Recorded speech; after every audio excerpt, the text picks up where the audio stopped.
The budget proposals would leave more than 1 million Scots who earn at least £33,000 worse off, and hike the top two income tax bands by an extra penny on the pound. And although the small raise would see the majority of taxpayers take home only slightly less each month, experts have warned the changes could end up in the Scottish Government losing out if high earners opt to move south of the border. The SNP's draft 201,819 budget plans are intended to raise extra cash for extra public spending and provide a small tax break for those earning up to £33,000, but following the announcement this week, Scottish Conservative leader Ruth Davidson told Scottish First Minister Nicola Sturgeon voters could not ever trust you again, because the SNP had promised not to raise basic rate income tax for its whole term. The real worry for a high earner is what might happen next. Jim Hillan Advisors to the Scottish Government have suggested the plans could leave Holyrood up to £24 million worse off if higher and top ratepayers restructure their tax affairs or leave Scotland altogether. And Jim Hillan, a tax partner with law firm CMS, warned the small increase may be seen as a sign of things to come.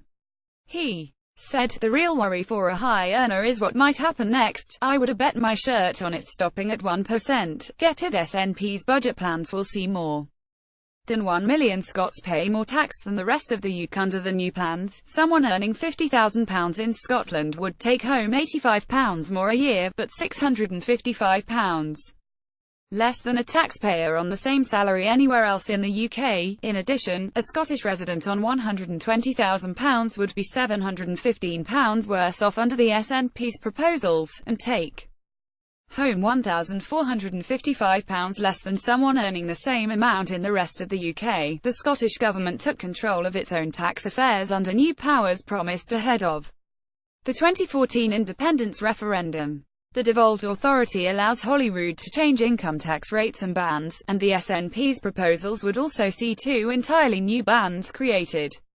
Ruth Davidson said voters would never trust the SNP again for breaking a pledge not to raise taxes. Sunday, April 9, 2017. Men, the colour of their tie is the most difficult decision they have to make every day. Unveiling his plans this week, Scotland's Finance Secretary Derek Mackay said research by the Institute of Chartered Accountants of Scotland showed of the 2.2 million people who pay the basic rate of income tax, 1.4 million will be slightly better off than those in the rest of the UK, but the figures also show 45% of people will end up paying more. Mr Mackay told the Scottish Parliament those earning above £33,000 would only pay a proportionate amount more than they currently do. He said Scotland is not just the fairest taxed part of the UK but, for the majority of taxpayers, the lowest taxed part of the UK.